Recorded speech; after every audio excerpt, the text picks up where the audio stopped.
ফুল ফোটে আবার ঝরে যায়, ঠিক তেমনি সময়ও চলে যায়, শুধু রেখে যায় সময়ের কিছু স্মৃতি। তাই কাউকে দুঃখ দিয়ে বেঁচে থাকার চেয়ে দুঃখ নিয়ে বেঁচে থাকা অনেক ভালো।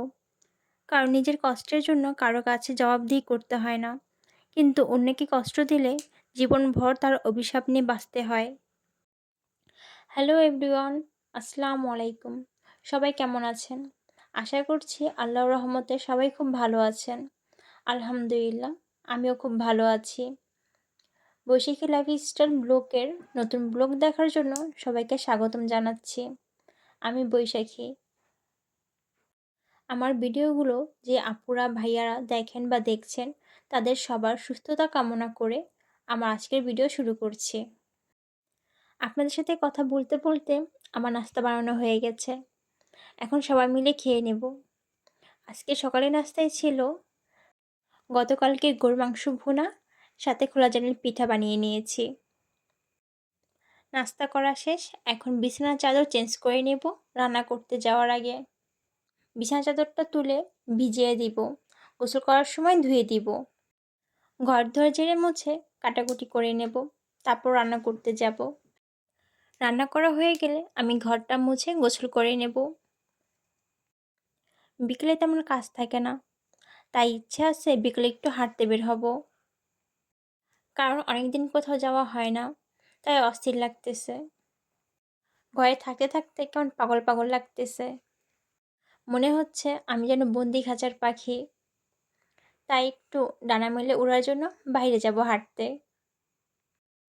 ঘরটা গুছিয়ে রেখে রান্নার আয়োজন করে নিলাম। আজকে দুপুরে রান্না করব আলু দিয়ে মুরগির মাংস আর টমেটো দিয়ে পাবদা মাছের ঝোল করব। মাছগুলো ম্যারিনেট করে রেখেছিলাম, সেগুলো আগে ভেজে নেব।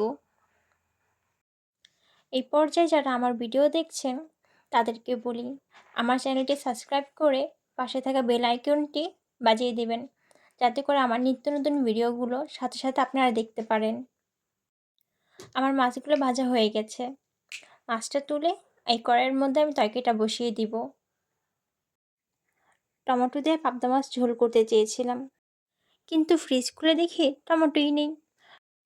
তো এখন আর কি করার, ফ্রোজেন করে রেখেছিলাম টমেটো আগে, সেটা এখন নামিয়ে নিলাম। এই টমেটোগুলো আমি ভর্তা খাওয়ার জন্য রেখেছিলাম, কিন্তু এখন সেটা দিয়ে তরকারি রান্না করতে হচ্ছে। যেমনই হোক, টমেটো তরকারি হলেই আমার কাছে ভালো লাগে, হোক সেটা ফ্রোজেন করা টমেটো বা তরতাজা টমেটো, দুইটাই খুব ভালো লাগে খেতে আমার।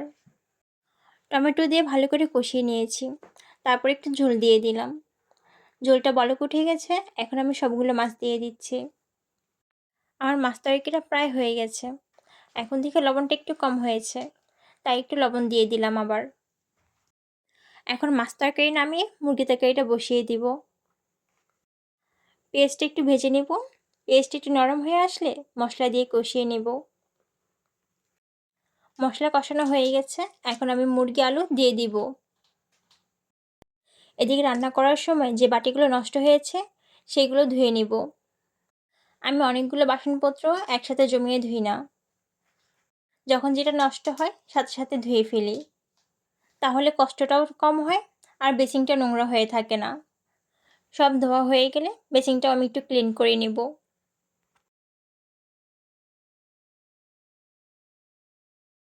ওইদিকে তরকারিটা প্রায় হয়ে গেছে, তাই আমি চালটাও ধুয়ে নেব। ভাতটা বসিয়ে দিয়ে ঘরটা মুছে নিব। তরকারি কষানো হয়ে গেছে, এখন আমি ঝোল দিয়ে দিলাম। আমার তরকারিটা হয়ে গেছে, এখন একটু জিরার গুঁড়ো দিয়ে নামিয়ে নিব। মাংস তরকারি বা ডিম তরকারির মধ্যে এভাবে জিরার গুঁড়ো দিয়ে দিলে খুব ভালো লাগে। কার কাছে কেমন লাগে জানি না, তবে আমার কাছে খুব ভালো লাগে, খুব সুন্দর একটা স্মেল আসে। রান্না শেষ, দুপুরের জন্য ভাত তরকারি বেড়ে নিলাম। আজকে আমাদের দুপুরের খাবার তৈরি। এখন দুপুরে খাবার খেয়ে বাইরে যাওয়ার জন্য রেডি হব। বাইরে চলে আসলাম, চারদিকে সবুজ, খুব ভালো লাগছিল হাঁটতে। কিন্তু বাইরে ছবি বা ভিডিও করতে আমার খুব আনইজি ফিল হয়, তাই ভালো করে ক্যামেরাবন্দি করতে পারিনি। ইনশাল্লাহ নেক্সট টাইম খুব ভালো করে ক্যামেরাবন্দি করে আনবো। এতক্ষণ যারা ধৈর্য নিয়ে আমার ভিডিও দেখেছেন তাদেরকে অসংখ্য ধন্যবাদ।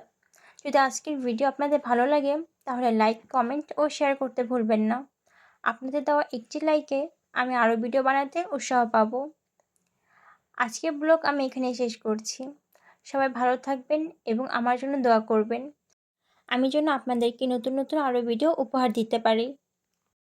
আর আমার ভিডিওতে কোনো ভুল ত্রুটি হয়ে থাকলে ক্ষমার দৃষ্টিতে দেখবেন। আল্লাহ হাফেজ। আসসালামু আলাইকুম।